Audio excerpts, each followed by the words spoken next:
స్వచ్ఛమైన నాణ్యమైన గౌదర్పార్ పూజా ఉత్పత్తులు www.gaudarpar.com ద్వారా ఆన్లైన్ లో ఆర్డర్ చేయండి. మీ ఇంటిని దేవాలయంగా మార్చుకోండి. నమస్తే రమ్మగారు. నమస్తే జయ. రమ్మగారు, మీకు కుటుంబ సభ్యులకి అందరికీ కూడా వినాయక చవితి శుభాకాంక్షలు అండి. Thank you. నీకు, సుమన్ టీవీ కుటుంబ సభ్యులందరికీ, అలానే సుమన్ టీవీ ప్రేక్షకుల కుటుంబ సభ్యులందరికీ కూడా వినాయక చవితి శుభాకాంక్షలు. ఓకే రమ్మగారు. వినాయకుడు అందరినీ చల్లగా కాపాడాలి. ఈ సంవత్సరం కూడా చల్లగా తేలిగ్గా వెళ్ళిపోయి వచ్చే సంవత్సరం కొంచెం మంచి శుభమైన పరిస్థితుల్లోకి అందరూ అడుగు పెట్టాలని కోరుకుందాం మనస్ఫూర్తిగా. అలానేనండి. మరి వినాయక చవితి రోజు ఆయనకి మనం ఏ విధంగా పూజ చేయాలి, ఏ విధమైన నైవేద్యాలు పెట్టాలి, పూజా విధానం ఒక్కసారి మనం ఎప్పట్లాగానే వినాయక చవితి ఏటా చేసుకుంటాం. ఏటా కొత్త, అంతే కదా, ఏటా ప్రత్యేకమే ప్రతి సంవత్సరం. అయితే ఈ సంవత్సరం మామూలుగా పెద్దగా పబ్లిక్గా వినాయకుడి పూజలు, సోషల్ పూజ కొంచెం తక్కువగా ఉంటుందేమో, ఒకవేళ చూడాలి ఎట్లా ఉంటుందో. అంటే నిరుడు కూడా మనం లాస్ట్ ఇయర్ కూడా ఎక్కువగా పబ్లిక్లో చాలా తగ్గించాం. ఈ సంవత్సరం కూడా ఇంచుమించు అదే పరిస్థితిలో ఉన్నాం. వచ్చే సంవత్సరానికైనా ఈ సమస్యలు తీరిపోతే బాగుంటుంది. మరి అయితే మనం వినాయక పూజ చేసుకోవాలంటే తప్పకుండా చేయవలసింది మట్టి వినాయకుడిని తెచ్చి పూజించుకోవటం ప్రధానమైంది. వినాయక చవితి పొద్దున్నే తలస్నానాలు చేయటం, పొద్దున్నే తలంటి పోసుకోవటం, నూనె రాసుకుని తలంటి పోసుకోవచ్చు. తలస్నానాలు చేయటం, పిల్లలు పెద్దవాళ్ళు ముందే ఇల్లు శుభ్రంగా చేసుకోవటం. ముందు రోజు పొద్దున్నే వాకిళ్ళు వచ్చి చక్కగా ముగ్గేసుకుని గడపలకు పసుపు రాసుకుని ఎక్కడ మనం వినాయకుడిని పెట్టదలుచుకుంటున్నామో ఆ స్థలాన్ని, ఆ ప్రాంతాన్ని శుభ్రపరిచి ముందు రోజే మనం పాలవెల్లి, మన ఇంట్లో రెడీగా ఉన్న పాత పాలవెల్లి ఉంటే పాలవెల్లిని దించి శుభ్రంగా కడిగేసి దానికి పాతవి ఏవైనా పురికొసలు తాళ్ళు ఉంటే అవన్నీ తీసేసి చక్కగా పాతవి తీసేసి ఫ్రెష్గా మళ్ళీ శుభ్రంగా కడిగి దానికి కొంచెం పసుపు రాసి పక్కన పెట్టుకోవాలి. ముందు రోజు రాత్రి పాలవెల్లిని చక్కగా శుభ్రంగా తయారు చేసుకుంటే పొద్దున్నే పిల్లలు, మగవాళ్ళైనా చేయొచ్చు, ఆడవాళ్ళు వంట చేసుకుంటారు, మగవాళ్ళు ఈ పనులు చేసుకోవటం. పిల్లల్ని తీసుకుని చక్కగా బజార్ వెళ్ళి మనకు కావాల్సిన పత్రి అవి తెచ్చుకోవటం. పత్రి కొనుక్కునే అవకాశం ఉన్నవాళ్ళు కొనుక్కోవటం. చుట్టూతా మొక్కలు, చెట్లు, చేమలు ఉన్నవాళ్ళైతే, పల్లెటూళ్ళలో ఉన్నవాళ్ళైతే ఏకవింశతి పత్రాలు, 21 రకాల పత్ర పూజ చెప్పుకుంటాం కదా, ఆ పత్రాలన్నీ మెల్లిగా వెతుక్కుని కనీసం కొన్నైనా దొరికినవైనా సరే మంచివి మన చేతితోటే కోసుకుని తెచ్చుకుని గరిక పీకి కాస్త బలంగా లాగి తెచ్చుకోవటం. ఒకవేళ మన వాకిట్లో గరిక ఉంటే ముందు రోజు సాయంత్రమే నీళ్లు జల్లి పెడితే మర్నాడు పొద్దున్న తీయటానికి సులువుగా ఉంటుంది. ఓకే. గరికను శుభ్రంగా 4 గరిక పోసలు తెచ్చుకోవటం, పూజ దగ్గర ఏర్పాటు చేయటం. పాలవెల్లికి 4 వైపులా పళ్ళు, కూరలు కదా అంటారు, కాయలు, మొక్కజొన్న కండెలు అలాంటివి కట్టి పాలవెల్లిని తయారు చేసుకోవటం. లేదా నిండుగా పువ్వులు కూడా కట్టుకోవచ్చు. పువ్వులు కట్టచ్చు, పళ్ళు కట్టచ్చు, కాయలు కట్టచ్చు. ఏమేమిటి, ఉమ్మెత్తకాయలు, సీతాఫలపు కాయలు అవి కట్టచ్చు, యాపిల్స్ అవి కట్టచ్చు. మేము అరటిపండు కూడా కడతాం. మేము కడుతున్నాం. మొక్కజొన్న పొత్తులు ఇట్లా అన్నీ కట్టి చక్కగా పాలవెల్లిని సిద్ధంగా చేసుకోవటం. ఈ గణపతి విగ్రహాన్ని చక్కగా, చిన్న మట్టి విగ్రహాన్ని, మామూలుగా గణపతి విగ్రహాన్ని నిద్ర చేయించకూడదంటారు చాలా ఇళ్లలో. ముందు రోజే తెచ్చి పెట్టుకోవటం మన పద్ధతి కాదు. ముందే వెళ్ళి వినాయకుడిని తెచ్చుకోవటం అనేది, గణపతిని ఇంటికి తెచ్చి ఆ పూట పండగ చేసుకునే కమ్యూనిటీస్ కొన్ని ఉంటాయి, కానీ మన దగ్గర ఉండదు. మనం చవితి రోజే వెళ్తాము. ఎక్కువ భాగం చవితి రోజు పొద్దునే వినాయకుడిని తెచ్చుకోవటమే మన పద్ధతి.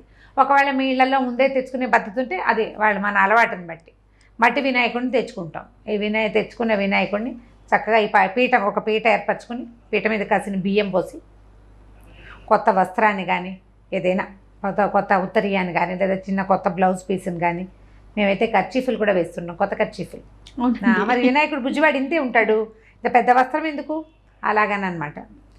పీట మీద వేసుకోవడానికి బియ్యం పోసి, బియ్యం మీద ఈ వస్త్రం వేయటం, వస్త్రం మీద వినాయకుడిని నుంచోబెట్టడం అనమాట. తమలపాకు వేయరమ్మ గారు? మా వస్త్రం అలవాటు. ఓకే, మేము తమలపాకు వేస్తాం. ఒక అలవాటుని బట్టి. అలవాటుని బట్టి అయితే బియ్యం మీద తమలపాకైనా వేయచ్చు, వస్త్రమైనా వేయచ్చు. వేసి తమలపాకు ఉంటే తమలపాకు కూడా అట్లాగే ఇది నిలబెట్టుకోవటం. తర్వాత మనం చక్కగా అన్ని పత్రి, పువ్వులు, పళ్ళు అన్నీ చక్కగా నీట్గా అరేంజ్ చేసుకుని పిల్లలు, మగవాళ్ళు పూజ చేసుకుంటారు. ఆడవాళ్ళు కూడా పూజ చేసుకోకూడదని కాదు, ప్రసాదం చేసుకోవాలి కదా. మళ్ళీ మనం నైవేద్యాలు చేయాలి, రెగ్యులర్ వంట జరగాలి, రోజువారీ వంట, ఆ రోజు బ్రేక్ఫాస్ట్, ఇంట్లో చిన్నపిల్లలు ఉంటే వాళ్ళకి కావాల్సినవి చేయాలి కదా. తర్వాత కుడుములు, ఉండ్రాళ్ళు వంట చేసుకోవటం. మామూలుగా అందరిళ్లలో ఇప్పుడు ఇవాళ ఈ వినాయకుడు నైవేద్యానికి పెద్దగా గారెలు, బూర్లు, పులిహోర అవి తక్కువ చేస్తారు. అవునండి. వాటికంటే కూడా కుడుములు, ఉండ్రాళ్ళు, పాలకాయలు, జిల్లేడుకాయలు అవే చేసుకుంటాం ఎక్కువగా. పాలు తాలికలు చేస్తారు. తర్వాత ఏమో ఈ మన నానబెట్టిన బియ్యము, దాన్ని ఏమంటారు, నానుబాలు అంటారు. నానుబాలు అంటే బియ్యం నానబెట్టి నీళ్ళు చేసి బియ్యం కొద్దిగా పొడార్చి అది పెడతారనమాట. అటుకులు పెడతారు. తర్వాత పటిక బెల్లము, చెరుగడ ముక్కలు ఇవన్నీ సిద్ధం చేసుకోవటం. చక్కగా పూజా విధానం పూర్తయ్యాక ఈ పళ్ళు కాయలు కథ చదువుకోవడం. ముందు నైవేద్యం పెట్టేసి అప్పుడు కథ చదువుకుంటాం. నైవేద్యం అయ్యాక కథ చదువుకుంటాం. ప్రశాంతంగా వినాయక జననం, వినాయక ఉత్పత్తి కథని తాపీగా వినడం. విన్న తర్వాత కథ మనం చెప్పుకునేటప్పుడు ఏం చేస్తాం, అక్షింతలు చేతితో పుచ్చుకొని కూర్చుంటాం కదా. అక్షింతల్లో సగం స్వామివారి మీద వేయటం, మిగిలినవి మన మీద వేసుకోవటం. కథ అక్షింతలు ఎవరైనా పిల్లలు సమయానికి ఇంట్లో లేకపోయినా, ఈ కథ వినకపోయినా అక్షింతలు కాసినట్టు పెడితే ఆ పూట సాయంకాలం లోపల ఆ అక్షింతలను నెత్తి మీద వేసుకుని స్వామికి దండం పెట్టుకుని ప్రసాదం కనుక తింటే రాత్రికి ఒకవేళ చంద్రుని చూసినా మనకి నీలాప నిందలు రావని నమ్మకం, మన అలవాటు. అట్లా చేసుకుంటాం. ప్రతి సంవత్సరము చేసేదే, అయినా కూడా పుస్తకం కావాలి. అవునండి. ఏటా చేసే వినాయక పూజ అయినా పుస్తకంతో చేసుకోవటం. ఎవరైనా బ్రాహ్మణ్ణి మనకి పురోహితుడిని పెట్టుకుని పూజ చేసుకునే విధానం అలవాటు ఉంటే చేసుకోవచ్చు, అవకాశం ఉంటే. పిల్లల పుస్తకాలు కూడా పెడతాం కదా. పిల్లల పుస్తకాలు మనం కూడా ఏమైనా చదువుకునే పుస్తకాలు పెట్టుకుని దాని మీద ఓంకారం కానీ, శ్రీకారం కానీ, స్వస్తిక్ కానీ గణేషుని గుర్తు స్వస్తిక్ అంట, స్వస్తిక్ని కానీ వేసి పసుపు గంధంతో వేయటం, బొట్టు పెట్టడం. అప్పుడు ఒకరోజు ఆ పూట ఉంచి సాయంకాలం పుస్తకాలు తీసేసుకోవచ్చు. వినాయక చవితి నాడు కూడా కాసేపు అయినా చదువుకునే విధానం పిల్లలకి అలవాటు చేయాలి. కాసేపు చదువుకోవాలి. పండగ పూట ఖాళీగా కాలక్షేపం కాకుండా భోజనం చేశాకో భోజనానికి ముందో ఒక అరగంట సేపు చదువుకోండి. గుయ్యమంటాం అనమాట. అరగంట గుయ్యమంటమే, ఏదో ఒకటి చదువుకోవాలి. ఈ నియమంగా చదువుకుంటే విద్యాబుద్ధులు వస్తాయని మన పెద్దవాళ్ళ నమ్మకం. అట్లా చెప్పేవాళ్ళు ముందు నుంచి. స్కూల్లో కూడా చెప్పేవాళ్ళు. చక్కగా పిల్లలకి పద్యాలు పాటలు వస్తే ఓ బజ్జ గణపయ్య నీ బంటు నేనయ్యా అని ఇలాంటి పద్యాలు బోర్డు ఉన్నాయి. పిల్లలతోటి పద్యాలు చెప్పించడం, వాళ్ళతో శ్లోకాలు చెప్పించడం, 3 గుంజీలు చేయించడము, నమస్కారం చేయించడము. వినాయకుడి జననము అది విశేషమైనది, విచిత్రమైనది. ఏటా చెప్పే కథ అయినా మళ్ళీ పిల్లలకి సాంగంగా చక్కగా. పూర్వం గజాననుసురుడు అని ఒక రాక్షసుడు ఉండేవాడు. ఆయన్ని శివుణ్ణి ప్రార్థించి నా పొట్టలో నేను ఉండమని అడిగాడు. అప్పుడు శివుడు వెళ్ళి ఆయన పొట్టలో కూర్చున్నాడు. పార్వతీదేవి భర్త లేడని బెంగపెట్టుకుంటోందని విష్ణువు బ్రహ్మదేవుడు ఏం చేశారు, గంగిరెద్దుల మేళం ఆడిస్తూ గజాసురుడి ఊరికి వెళ్ళారు. అప్పుడు ఆ గజాసురుడు గంగిరెద్దుల మేళం చూసి చాలా బాగుందని మెచ్చుకుంటే, మీకు ఏం కావాలంటే నీ గర్భస్థంగా ఉన్నటువంటి పరమేశ్వరుని ఇచ్చేయమంటే ఆయన నేను ఇవ్వలేను, నాకు ఆ గర్భాన్ని చీల్చి తీసుకోమన్నాడు. అప్పుడు ఏం చేశారు, ఈయన నందీశ్వరుణ్ణి ప్రేరేపించి విష్ణుమూర్తి బ్రహ్మ ఇద్దరు కలిసి ఆ గజాసురుడి గర్భాన్ని చీల్చారు. చీలిస్తే శివుడు బయటకు వచ్చేసాడు. అదే సమయానికి పార్వతీదేవి భర్త వస్తాడని వెయిట్ చేస్తూ తలస్నానం చేయబోతూ ఈ తలస్నానానికి పెట్టుకున్నటువంటి నలుగు పిండితోటి ఒక బొమ్మను చేసి, ఒక మగపిల్లవాడి బొమ్మను చేసి ఆ బొమ్మకి ప్రాణం పోసి వాడిని వాకిట్లో కాపలా పెట్టింది. శివుడు లోపలికి వచ్చాడు. బాలుడే కదా రమ్మగారు? బాలుడే. పరమేశ్వరుడు లోపలికి రాబోయాడు. ఈ బాలుడు అడ్డం పడ్డాడు. దాంతో ఈయన ఏం చేశాడు, ఇంతకాలం తర్వాత భార్యను కలుసుకోవడానికి వెళ్తుంటే ఈ పిల్లాడెవరు, ఎక్కడి నుంచి వచ్చాడనేది ఆలోచించకుండా త్రిశూలంతో పిల్లవాడి మెడని ఖండించి ఆయన లోపలికి వెళ్ళిపోయాడు. లోపలికి వెళ్ళిన చాలాసేపటికి ఈ వాకిట్లో ఉన్న పిల్లాడి మాట వచ్చేసరికల్లా నేను ఇతన్ని మెడని ఉత్తరించానని చెప్పేసరికి పార్వతీదేవి దుఃఖించింది. అయ్యో నా బాలుడు నేను చేసుకున్నాను, నా కుమారుడు అని ఆవిడ దుఃఖిస్తే ఆమెను సంతోషపెట్టడం కోసం గజాసురుడికి ఆయన ఇచ్చాడు, నా చర్మాన్ని ధరించు, నా శిరస్సుని త్రిలోక పూజ్యం చేయమని అడిగేట గజాసురుడు. ఆ త్రిలోక పూజ్యం చేయటం కోసం ఆ గజాసురుని యొక్క శిరస్సుని ఈ వినాయకుడికి పిల్లవాడికి అతికించారు. అందువలన ఈయన గజాననుడు అయ్యాడు. శివపార్వతులేక ముద్దు బిడ్డ. ఇప్పుడు పార్వతీదేవి ఆయనకి జన్మనిచ్చింది, ఒక బొమ్మను తయారు చేసింది. ఈ మా శరీరంలో ప్రధానమైన అవయవం ఏంటి, శిరస్సు ప్రధానాంగం. ఆ శిరస్సుని పరమేశ్వరుడు ఇవ్వటం వల్ల వాళ్ళిద్దరికీ కుమారుడైనటువంటి ఈ గజాననుడు ఈ పిల్లవాడు తర్వాత గణాధిపత్యాన్ని తీసుకున్నాడు. దేవగణాలకి ఒక అధిపతిని కావాలి, విఘ్నాలకి ఒక అధిపతి కావాలి. విఘ్న దేవతలు అని కొంతమంది ఉంటారట. ఏ పని ఉన్నా పాడు చేస్తారు వాళ్ళు. వీళ్ళు ఏంటంటే అందులో 3 ముఖాల వాళ్ళు, 7 ముఖాల వాళ్ళు, ఏనుగు ముఖాల వాళ్ళు, పాము ముఖాల వాళ్ళు, నక్క లాంటి ముఖాలు ఉన్న వాళ్ళు కూడా ఎంతమందో ఉన్నారు విఘ్న దేవతలు. వాళ్ళు ఏమిటంటే పని పాడు చేయటానికి ఉండే లక్షణం కలిగిన వాళ్ళు. ఈ విఘ్న దేవతలకి వాళ్ళని పక్కకి తీయటం కోసం ఒక దేవుడు కావాలి, వాళ్ళందరినీ కంట్రోల్లో పెట్టేవాడు ఒకడు కావాలి. అందుకని ఈ గణపతిని ఈయన పిల్లవాడిని, ఏ పిల్లవాడిని అయితే వీళ్ళు గజానసురుడి శిరస్సుని పెట్టి పిల్లాడిని బతికిచ్చారో ఆ అబ్బాయిని ఇలాగా గణాలకి అధిపతిని చేశారు. ఆయన గణాధిపత్యము స్వీకరించాడు, విఘ్నాధిపత్యము స్వీకరించాడు. ఆ రెండు తీసుకుని దేవగణాలకేమో గణనాయకుడుగాను, తర్వాత ఏమో ఈ విఘ్నాలకి అధిపతిగాను ఆయన్ని పూజ చేస్తే ఇవేవి ఎవరిని బాధించవు. ఆయనని పూజించని వాడిని ఇబ్బంది పెడతాయి విఘ్నాలు. విఘ్న దేవతలను ఉంటారట కొంతమంది ప్రత్యేకంగా, వాళ్ళు ఏంటంటే పనిపాడు చేస్తారు. ఆ తర్వాత కాలంలో ఈయన విఘ్నాలకు అధిపతి అయిపోయాడు. ఆ రోజున అందరూ కలిసి ఆయన బోళ్ళంత భోజనాలు పెట్టి కుడుములు అపూపాలు అవి ఇవి పెడితే సాయంకాలం అవన్నీ కొన్ని తన వాహనానికి ఇచ్చి మొత్తానికి ఎలాగోలాగా వస్తున్నాడు. అమ్మా నాన్నని చూసి దండం పెట్టపోతే పొట్ట ఎత్తుగా వచ్చేసి బ్యాలెన్స్ కుదరక చాలా ఇబ్బంది పడుతుండేసరికల్లా చంద్రుడు ఎక్కడన్నాడు, శివుని శిరస్సు మీద ఉన్న చంద్రుడు అతన్ని చూసి నవ్వేసరికల్లా ఆ నవ్వుకి అంటే ఆ చంద్రుడి చూపుకి ఈయన బొజ్జ పగిలిపోయిందట. పగిలి అందులో ఉన్న కుడులు అవి దొర్లేసినాయిట అటు ఇటు. దాంతో ఆవిడ బోళ్ళు దుఃఖపడి, దుర్మార్గుడా నీ చూపు వల్లే నా పిల్లవాడు ఇట్లా అయిపోయాడు, దిష్టి తగిలింది కాబట్టి నిన్ను చూసిన వాళ్ళందరూ నీలాపలిందలు పాలైపోతారని శపించింది. ఇంతలో బ్రహ్మదేవుడు విష్ణుమూర్తి అందరూ వచ్చి ఇలా పొట్ట చీలిపోయిన వినాయకుడిని మళ్ళీ పొట్టను సరిచేసి నిలబెట్టి, అబ్బా చంద్రుడు నిరంతరం చూడబడేవాడు, వాడిని చూడకుండా ఎట్లా ఉంటారు మానవులు, పాపం నువ్వు నేను చూడకుండా ఉండగలం, దేవతలు చూడకుండా ఉండగలుగుతారు, మానవుల వశం కాదు. ఎందుకంటే మానవుల రాత్రికి అధినాయకుడు చంద్రుడు, పాపం వాళ్ళ వల్ల ఎట్లా అవుతుందమ్మా అంటే అప్పుడు ఈ గణపతిని ఎవరైతే పూజిస్తారో ఇది ఒక్కరోజు పెట్టి, సంవత్సరంలో ఒకరోజు, ఏ రోజునైతే వినాయకుడి బొజ్జ భగ్నం చేశాడో చంద్రుడు ఆ రోజున చంద్రుడిని చూడకూడదు అని నియమం ఏర్పరిచింది ఆవిడ. అయితే ఎవరైతే గణపతిని పూజిస్తారో వాళ్ళు చూసినా వాళ్ళకేమవ్వదు.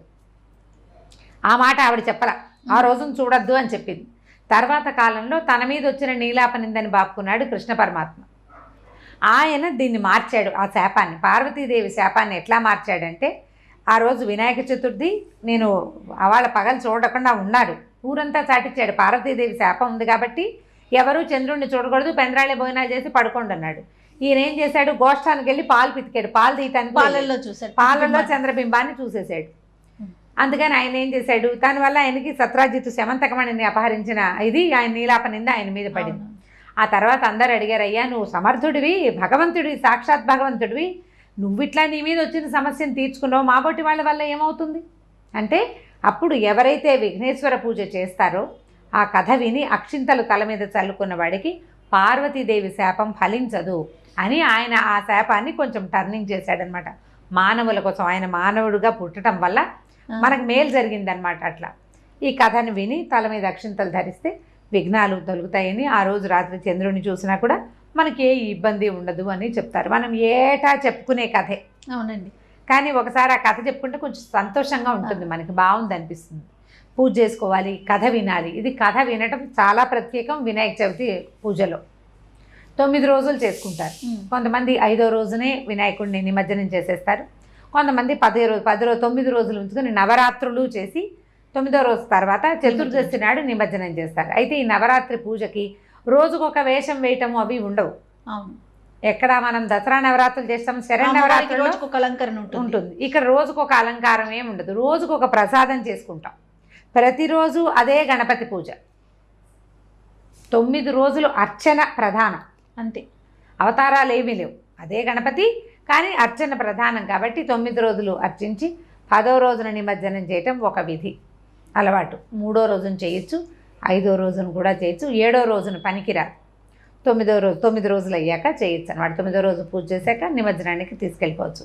ఎవరెవరి అలవాట్లు, అవకాశాలు, ఇబ్బందులు లేకుండా ఇంట్లో ఉంటే ఉంచుకోవచ్చు. 9 రోజులు చేసుకోవచ్చు నవరాత్రులు.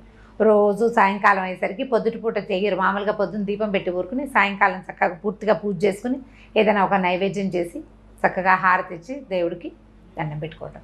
మన విధానాన్ని, మన అలవాటుని బట్టి చక్కగా చేసుకోవచ్చు. గణపతి చవితిని తప్పకుండా ఆచరించాల్సినటువంటి పర్వదినాల్లో గణేష్ చతుర్థి ముఖ్యమైనది.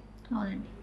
ఈ గణపతిని ఆరాధించడం వల్ల ఏంటంటే జ్ఞాన వృద్ధి, బుద్ధికి కుదురొస్తుంది, పిల్లలకి విద్య వస్తుంది. మనం జీవితంలో చేయబడే ప్రతి పనికి ఆయన అడ్డం కాకుండా ఉంటాడు. అంటే ఆయన కాదు, వచ్చే రకరకాల అడ్డంకులకి ఆయన అడ్డంగా ఉంటాడు వాటికి.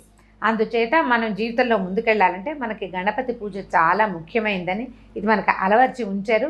దాన్ని మానకుండా చిన్నెత్తునైనా బోల్డ్ ప్రసాదాలు చేయవు, చాలా పత్రి తెచ్చుకోలేవు, కొద్దిగా తెచ్చుకో. వాకిట్లో గరికి దొరుకుతుంది, దుర్వాయుగ్మ 4 గరికి పూసలు తెచ్చుకోండి, 2 తులసి దళాలు పెట్టుకోండి, అవి దొరికేస్తాయి సులువుగా. అవునవును. అంత మాత్రంతోటైనా పూజ చేసి కొద్దిగా అంత ఉండ్రాళ్ళు పచ్చి చలిమిడైనా సరే పెట్టి గణపతి పూజ చేసుకోండి. మట్టి వినాయకుడిని మాత్రమే పూజించండి గణేష చతుర్థికి. తప్పకుండా. ఇదే మన స్లోగన్, ఓన్లీ మట్టి వినాయకుడు. ఈ మట్టి వినాయకుడిని పార్వతీదేవి కూడా పూజించిందని చెప్పబడే కథలు కూడా ఉన్నాయి. ఆహా. పార్థివ గణపతి అంటాడు. పార్థివ గణపతి అంటే మట్టి గణపతి. పార్వతీదేవి కూడా పూజించారు. పార్థివ గణపతినే పూజించారు. కాబట్టి తప్పకుండా ఈ అంటే వినాయకుడు భూ సంబంధమైన వాడు. ఆయన యొక్క పద్ధతే భూ సంబంధమైంది. అంచేత మట్టి వినాయకుడిని పూజిస్తే ఫలితం ఎక్కువ ఉంటుంది.